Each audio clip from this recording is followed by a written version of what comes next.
Happy St. Patrick's Day, everyone. Diane at Rose Haven Yarn Shop.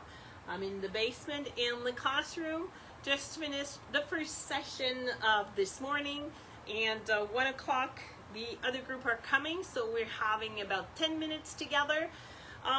Just want to say hi. I did miss you the past few weeks. Last Sunday was another of those gorgeous cowl that we've been making with the Pacific Knit doodle charts. So I thought of everybody that came. I was making, on the second workshop, I started the infinity one. So the infinity is you are starting the cowl with a provisional cast on, and you're keep on going as long as you want, and then at the end you're just connecting. So instead of a cowl that's going to be this way, it's a cowl coming this way now, that it opens up and you just slide it on top of your neck. So I'll start with this portion. That's what was on. So we have the lamb that was from the Rhineback one, and then there's sort of a design. There's the fox. I still think they're my favorite. There was a lot of people that chose to do the fox. Then there was another abstract vine flower.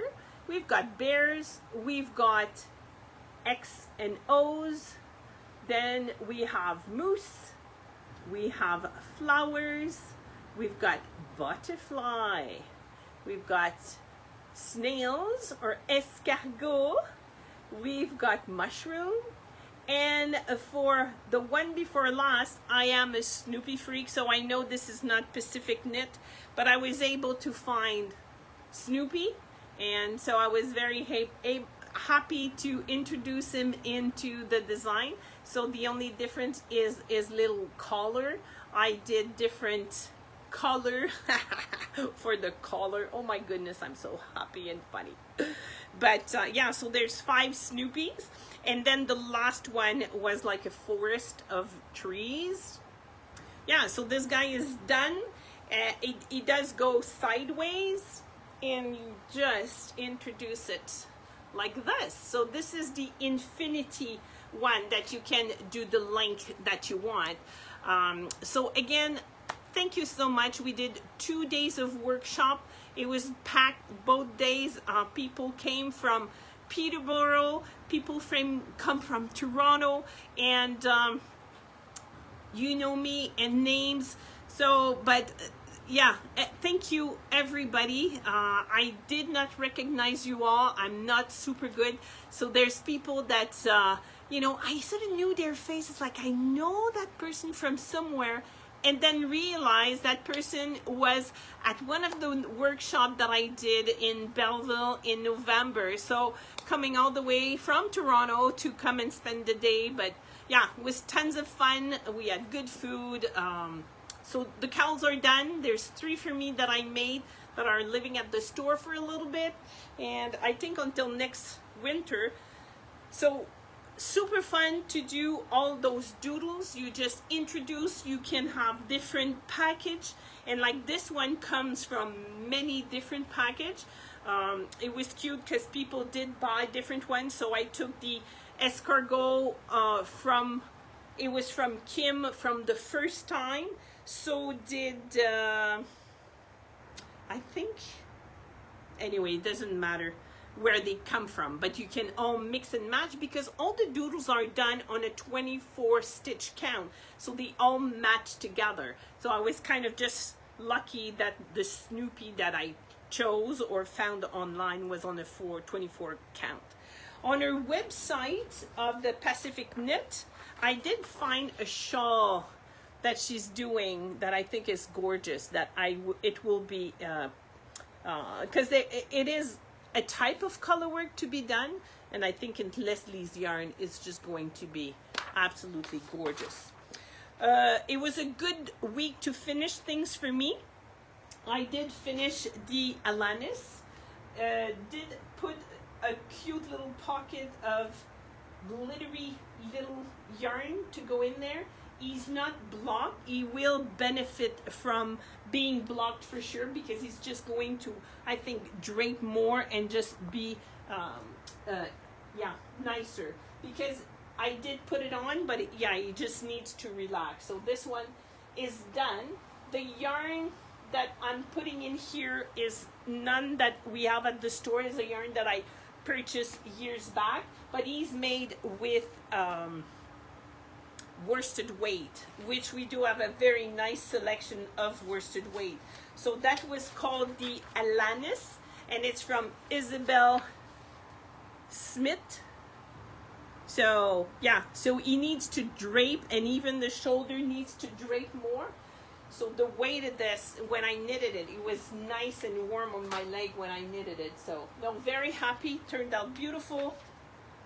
The other thing on needle right now is the Sill from Petit Knit, which is going to be, it can be wear as a t-shirt.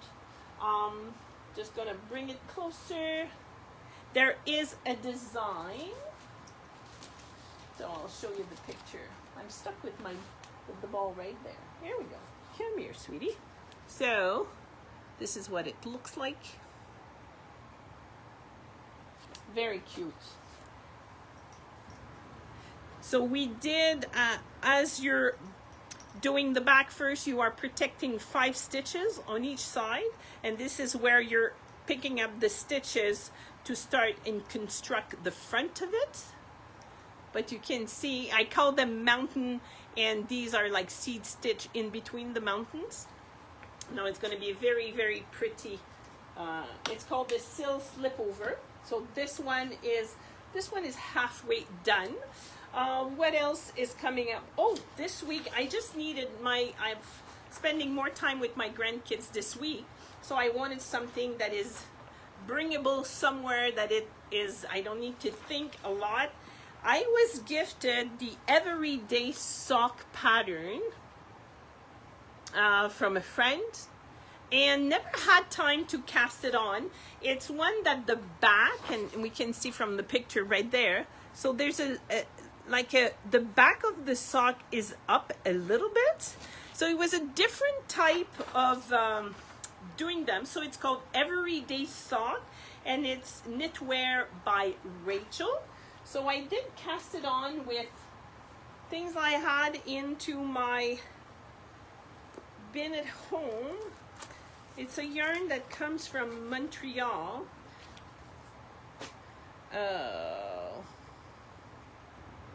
Yeah. It's crochet, and I don't remember the name of the store, but the yarn is the Manager, so it's merino and nylon. But we do have a ton of fingering yarn up here for your selection. So I honestly like the design of them. I'll show you.